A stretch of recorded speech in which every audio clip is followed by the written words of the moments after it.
Have you ever wondered why you react so strongly when someone doesn't text back? Why a simple "we need to talk" can ruin your entire day? Why some people fall in love easily and feel secure, while others constantly fear abandonment or feel trapped the moment things get serious? Imagine this. Two people meet. The chemistry is strong. The conversations flow effortlessly. They laugh at the same things. They feel seen. Everything seems perfect. And then, slowly, subtle patterns begin to emerge. One starts needing reassurance more often. The other starts needing space more frequently. One feels anxious, the other feels pressured. And without either of them realizing it, a psychological blueprint written decades ago begins running the relationship. Here's the truth nobody admits. Most of your love life is not controlled by logic, maturity, or even compatibility. It's controlled by your attachment system, a system built in childhood, a system stored in your nervous system, a system that activates automatically, especially when intimacy deepens. Attachment theory began with observations of infants separated from caregivers. Researchers noticed that babies responded differently to separation and reunion. Some cried when the caregiver left and calmed when they returned. Some cried intensely and struggled to calm down even after reunion. Others appeared indifferent, avoiding eye contact. What scientists discovered was profound. The way caregivers responded to emotional needs shaped the child's internal model of relationships. That internal model doesn't disappear at adulthood. It becomes your love style. Now imagine a child whose caregiver was consistently responsive. When they cried, someone came. When they were scared, someone soothed them. That child learned a powerful lesson. The world is safe. People are reliable. My needs matter. As adults, these individuals tend to develop what we call secure attachment. They can express needs without shame. They can tolerate space without panic. They don't interpret minor conflicts as signs of abandonment. Their nervous system stays relatively regulated in intimacy. Now imagine a different child. Sometimes the caregiver was warm, sometimes distant, sometimes loving, sometimes unavailable. That unpredictability wires the brain differently. The child learns that love is inconsistent. To keep connection, they may amplify emotion, cry louder, seek more reassurance. As adults, this becomes anxious attachment. The adult with anxious attachment may fear being too much, yet fear being left. They may overanalyze texts. They may crave closeness intensely. They may feel uneasy when a partner pulls away even slightly. And now imagine another child, one whose emotional needs were minimized. Stop crying. You're fine. Don't be dramatic. The child learns that vulnerability does not bring comfort, it brings rejection. To cope, the nervous system suppresses emotional expression. As adults, this becomes avoidant attachment. Independence becomes armor. Closeness feels suffocating. Emotional conversations feel overwhelming. The avoidant partner may genuinely care, but their system interprets intimacy as threat. There is also a fourth pattern, often called disorganized attachment. This usually develops in environments where the caregiver was both a source of comfort and fear. The nervous system becomes confused. Love feels both safe and dangerous. These individuals may crave intimacy but simultaneously sabotage it. Now the story takes a deeper turn. These patterns are not personality traits, they are nervous system adaptations. When intimacy activates attachment, the amygdala scans for danger. If your early experiences associated closeness with unpredictability, your body reacts before your mind does. This is why attachment triggers feel so intense. They are rooted in survival circuitry. Think about a time when someone you cared about didn't reply for hours. Your rational mind may have said, "They're probably busy," but your body reacted differently. Your chest tightened, your thoughts spiraled, you imagined worst-case scenarios. That reaction was not weakness, it was an activated attachment system. Here's a surprising fact.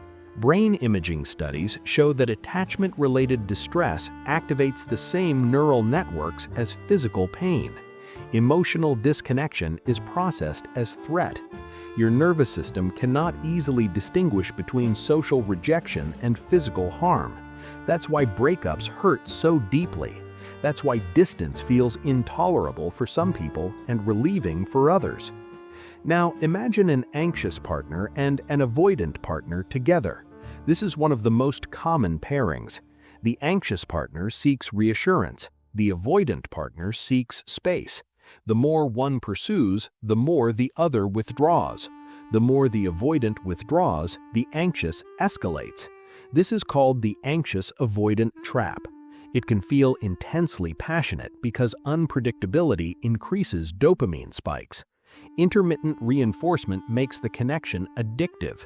Anxiety feels like chemistry, but long-term security requires stability, not volatility. Think about how often people say, "I just need someone who gives me butterflies." Butterflies are often anxiety. Secure attachment feels calmer. It may even feel less dramatic. And here's the truth nobody admits. Many people unconsciously equate emotional chaos with love because it mirrors their early attachment environment. Now, imagine a secure partner dating an anxious partner.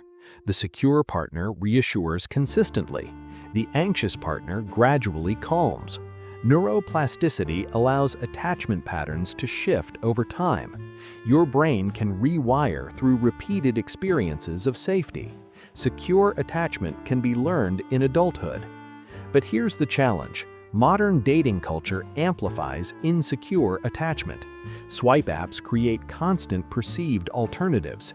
Social media creates comparison. Delayed responses trigger anxiety. Ghosting reinforces fear. Avoidant individuals can disappear easily. Anxious individuals can spiral easily. The environment intensifies patterns that were already there. Think about how quickly people label themselves now. I'm just toxic. I'm just bad at relationships. But attachment is not a flaw. It's a strategy your nervous system developed to survive early environments. The problem arises when old strategies no longer serve adult intimacy. Now the story turns inward. Imagine looking at your past relationships through the lens of attachment. Did you chase partners who were emotionally distant? Did you feel suffocated when someone wanted closeness? Did you withdraw when conflict arose? Did you panic when someone needed space? These are not random patterns, they are consistent adaptations. Here's another surprising insight. Secure attachment does not mean never feeling insecure. It means being able to regulate insecurity without destroying the relationship. Secure individuals still feel jealousy, they still feel hurt, but they communicate rather than catastrophize. They repair rather than retaliate. Imagine an anxious partner saying, "When you didn't reply, I felt scared," instead of accusing. That vulnerability invites empathy. Now imagine an avoidant partner saying, "When I feel overwhelmed, I need space, but I still care." That transparency reduces misinterpretation. Attachment healing begins with awareness. Neuroscience shows that naming emotions reduces amygdala activation. When you articulate fear, you engage the prefrontal cortex. Emotional literacy strengthens regulation. Over time, repeated secure interactions reshape neural pathways. Now let's reach the emotional climax. Picture someone who has spent years believing they are too needy, too emotional, too intense. They enter a relationship with someone who listens calmly, who responds consistently, who doesn't disappear during conflict. Slowly, their nervous system relaxes. The constant hypervigilance softens. For the first time, love feels safe instead of urgent. That transformation is not magic. It is corrective emotional experience. It is the brain learning a new template. And imagine someone who has always believed they must handle everything alone. who withdraws at the first sign of vulnerability. They meet someone patient, someone who respects space but gently invites closeness. Gradually, walls lower, emotional sharing becomes less threatening. That too is rewiring. Attachment styles secretly control your love life because they shape perception. They influence who you are attracted to. They determine how you respond to conflict. They guide how you interpret silence. They affect whether you stay or leave. But here's the empowering truth: they are not destiny. Awareness disrupts automatic patterns. Therapy accelerates change. Secure friendships help reshape models. Mindfulness strengthens regulation. The brain remains plastic throughout life. If you're listening to this and recognizing yourself, pause, reflect. Which attachment style resonates most?